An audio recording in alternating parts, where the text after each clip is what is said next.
Je suis Vincent Posé, comédien, auteur et metteur en scène et producteur du Flash Impro. Vous allez écouter cette émission et si vous l'appréciez, vous pouvez mettre une note sur votre plateforme de podcast préférée et puis nous suivre sur les réseaux sociaux Flash Impro. Bonne écoute. Le Flash Impro, une émission proposée et présentée par Vincent Posé. Salut à toutes, salut à tous et bienvenue dans le Flash Impro de l'improvisation théâtrale à la radio. Nous sommes là, nous sommes prêts, nous sommes en forme. Nous avons subi un entraînement intensif pour vous faire vivre des histoires improvisées. Jennifer Posé, bonjour. Bonjour. Max Hardy, bonjour. Bonjour. Le thème que je vous propose et que je nous propose pour improviser, ce sera Claquement 5. La catégorie, ce sera à la manière d'un multiplex sportif radiophonique dans le Flash Impro.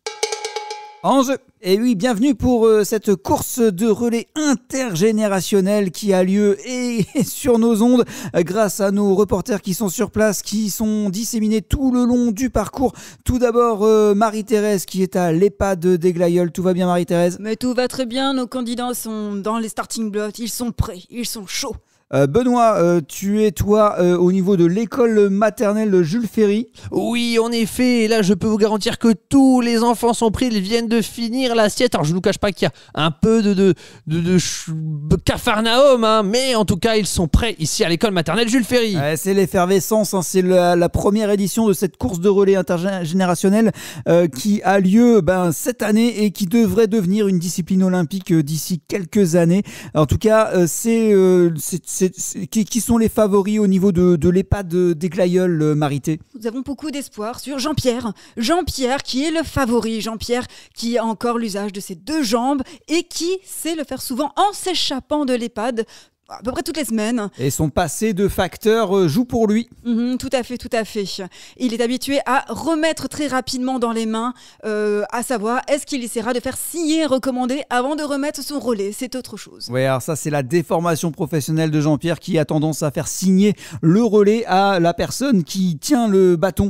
Donc, effectivement, c'est peut-être un des risques qu'il y a sur cette course.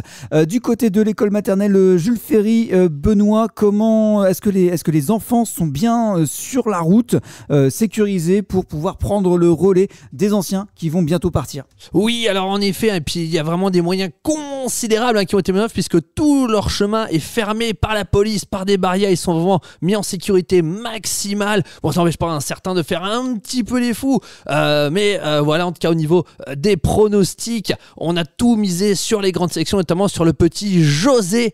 Voilà, parce que José fait de l'athlétisme depuis qu'il est né. Voilà, ses parents, on le sait, sont tous les deux champions départementaux. Donc tout est mis sur le petit José. Très bien, je crois que le départ vient d'être donné, Marité. Oui, tout à fait. Alors, un départ un peu particulier puisqu'il a fallu s'adapter aux conditions. En l'occurrence, plusieurs coups de sifflet ont été sifflés pour s'adapter à tous les sonotones.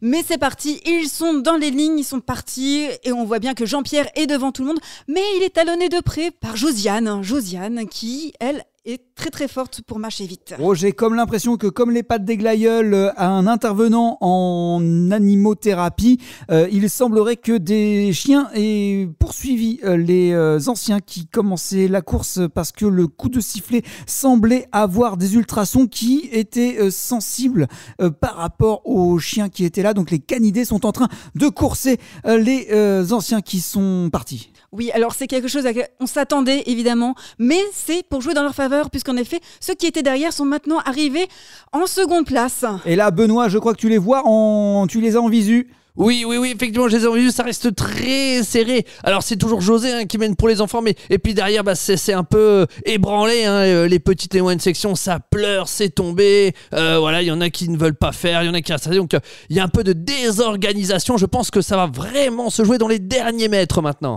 Et j'ai oublié de vous présenter, il y a Bénédicte qui est au niveau des ados. Comment ça se passe sur les ados ? Puisque les petits sont en train d'arriver au niveau des ados. Les ados sont-ils prêts à prendre le relais ? Alors les ados, c'est un peu compliqué. Il y en a beaucoup qui ne souhaitent pas être là et qui refusent les consignes. Cependant, on a quelques joueurs évidemment. Nous avons Kevin qui est tout à fait prêt et évidemment le petit Dylan qui est toujours le copain de Kevin. On mise beaucoup sur ces deux-là pour faire toutes les courses puisque les autres sont sur leur téléphone. Ah, Kevin et Dylan qui viennent de prendre un relais. Attention, ça va être la dernière étape de la course.